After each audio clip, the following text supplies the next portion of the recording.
अस्सलाम वालेकुम दोस्तों, मैं हूं इजाज़ मलिक और आप सबको मेरे YouTube चैनल पर खुश आमदीद। नाज़रीन गिरामी, दुनिया बेशुमार मज़हब का गढ़ है। मज़हब को मानने वालों के अपने अकायद, रसूमात और कदरें होती हैं और इसी के मुताबिक उनकी ज़िंदगी के शब व रोज़ गुजरते हैं और इन्हीं अकायद को लेकर इनकी नस्लें भी परवान चढ़ती हैं। लेकिन ख़राबी तब पैदा होती है जब इन्हीं मज़हब की कुछ क़ुव्वतें अपने मकासद पाने के लिए इनमें गुमराहियाँ शामिल करके इनका रुख किसी और तरफ मोड़ देते हैं और यही कौम और मज़हब गैर महसूस तरीके से एक नए फितने का शिकार हो जाते हैं। ऐसा ही एक मज़हब हिंदू मत है जिसकी बुनियाद हिंदुस्तान में रखी गई। वैसे इनकी अक्सरियत नेपाल और जनूबी एशिया में ज़्यादा पाई जाती है, लेकिन ये इंडिया का कदीम तरीन मज़हब है। हिंदू मत के पैरोकार इसे सनातन धर्म कहते हैं, जिसका मतलब लाजवाल कानून है।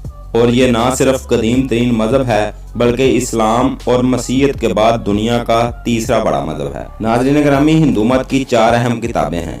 यूँ तो हिंदू मत के 34 करोड़ भगवान हैं, लेकिन कायनात की तख्लीक, रिज़्क़ की तकसीम और दुनिया की तबाही और बर्बादी का मद्देनजर आना, ये नज़रिया 3 बड़े देवताओं के साथ जुड़ा हुआ है, जिनके नाम ब्रह्मा, विष्णु और शिवा है, जिसको शिव शंकर भी कहा जाता है। और ये नजरिया हिंदू मत की तख्लीक है, जिसको त्रिमूर्ति भी कहते हैं और इस नाम पर इनकी मुतअद्दिद फिल्में भी बन चुकी हैं। दोस्तों, ब्रह्मा हिंदू मत के नजरिया त्रिमूर्ति का पहला बड़ा खुदा है। इनके मुताबिक ब्रह्मा ने ये दुनिया बनाई और इस दुनिया की तख्लीक के बाद वो मीरू की पहाड़ियों में सो गया। और ब्रह्मा क्योंकि सो रहा है, लिहाजा दुनिया को चलाने के तमाम काम विष्णु के सुपुर्द हैं। लोगों को औलाद, रिज़्क़ और मकान देता है और उनकी दुआएं कबूल करता है। और इंसानी फितरत है, जिसका खाना उसी का गाना।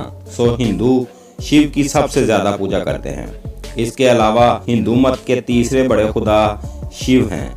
इसे शिवा भी कहा जाता है। हिंदू मत के मुताबिक ये यौम आखिरत का मालिक है। त्रिमूर्ति में ये तबाही और बर्बादी, जंग और तूफान का देवता है। और इसके माथे पर तीसरी बड़ी आंख है, जिससे गजब के शोले निकलते हैं। नाज़रीन गिरामी, कहते हैं कि इश्क के देवता कामदेव इसके गजब का शिकार होकर एक मर्तबा जल गए थे, फिर बड़ी मुश्किल से दोबारा इस दुनिया में आए। शिव की अलामत शिव किंग है, जिसकी पूजा की जाती है। शिव की बीवी उमा है, जिसके नाम काली, दुर्गा और शक्ति हैं। और इसके नाम पर कई फिरके वजूद में आ चुके हैं। और इसके एक बेटे का नाम कार्तिक है, जो देवताओं के लश्कर का सरदार है, और दूसरे का नाम गणेश है, जो हाथी और इंसान का मुवाफिक है। नाज़रीन गिरामी, इसके अलावा हिंदू मत में गाय को भी एक मुकद्दस देवता की हैसियत हासिल है। हिंदू गाय को दौलत और माया की मालक समझते हैं। और क्योंकि हिंदू मत में आग की भी पूजा की जाती है और आग को जलाने के लिए ना सिर्फ घी इस्तेमाल होता है बल्कि इसमें दूध भी इस्तेमाल होता है। इसको माँ का दर्जा दिया जाता है। और इनके एक और भगवान हनुमान की तालीमात के मुताबिक गाय एक मुकद्दस देवता है और हनुमान खुद भी गाय का एहतराम करते हैं, इसलिए इसका गोश्त खाना हराम है। नाज़रीन गिरामी, हिंदुओं के इन देवताओं के तारुफ के बाद इस मजहब के खिलाफ होने वाली दज्जाली साजिशों की बात करते हैं। चूँकि पूरी दुनिया इन दज्जाली ताकतों के हाथों कठपुतली बनी हुई है और ये जब चाहें जहाँ चाहें अपने नजरियात दूसरे के मजहब में मिक्स करके लोगों को अपनी बात पर मजबूर कर सकते हैं। इसलिए अब इन लोगों ने हिंदुओं के भगवान शिव को टारगेट किया है, चूँकि वो एक तबाही और बर्बादी का देवता है और हिंदुओं की अक्सरियत इसके इंतजार में है कि वो कब हालत नींद से बेदार होकर हिंदुओं की सलामती और इनके सुनहरी दौर को वापस लाने के लिए ना सिर्फ बुनियादी किरदार अदा करेंगे बल्कि हर उस ताकत को तबाह बर्बाद कर देगा जो इसके रास्ते की दीवार बनेगी। और इसकी जो तीसरी आंख उसके माथे पर है, ये बसीरत की ऐसी आंख है जो शिव के सोने के बाद भी पूरी दुनिया पर नजर रखे हुए है। लिहाजा अब इन दज्जाली ताकतों ने गाय और इंसान के जीन्स लेकर एक ऐसा ही गाय का बच्चा पैदा किया है, जिसका सर तो गाय जैसा और दड़ इंसानों जैसा है। और इसकी आंख पर दज्जाली कुव्वतों ने तीसरी आंख बनाकर इसे शिव के तौर पर मंसूब किया है।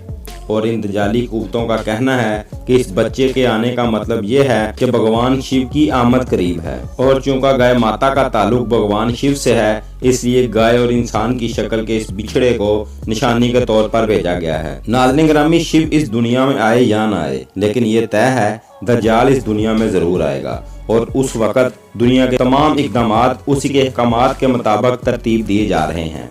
लहाजा हिंदुओं को ये बात बड़ी अच्छी तरह जहन नशीन कर लेनी चाहिए कि शिव के बेस में एक आंख को जवाज बनाकर इनको दज्जाल की खुदाई मनाने के लिए तैयार किया जा रहा है। और इन हुक्मरानों के इसराइल से ताल्लुकात वैसे भी किसी से छुपे हुए नहीं, लिहाजा अब हुक्मरान भी वही करेंगे जो ये दज्जाल के पैरोकार इनसे कहेंगे, क्योंकि दज्जालियत का नारा ही यही है, सियासत से मजहब को अलग रखो और मजहब को जब भी इस्तेमाल करो अपने मफादात हासिल करने के लिए इस्तेमाल करो। और इसके अलावा एक आंख पर मुश्तमिल कई हैवानात और इंसान भी साइंसी तरीके से पैदा किए जा चुके हैं, जिनमें इंडिया में हाल ही में पैदा होने वाला एक आंख वाला बछड़ा और इसराइल में पैदा होने वाला एक आंख वाला इंसानी बच्चा काबिल जिक्र है। बहरहाल अल्लाह से यही दुआ है कि अल्लाह ताला हमें इस दज्जाली फितने से दूर रखे, आमीन सुम्मा आमीन। तो जी नाज़रीन, ये थी हमारी आज की वीडियो अच्छी लगे तो चैनल को सब्सक्राइब और वीडियो को लाइक ज़रूर करें। मिलते हैं अगली वीडियो में, तब तक के लिए अल्लाह हाफिज़।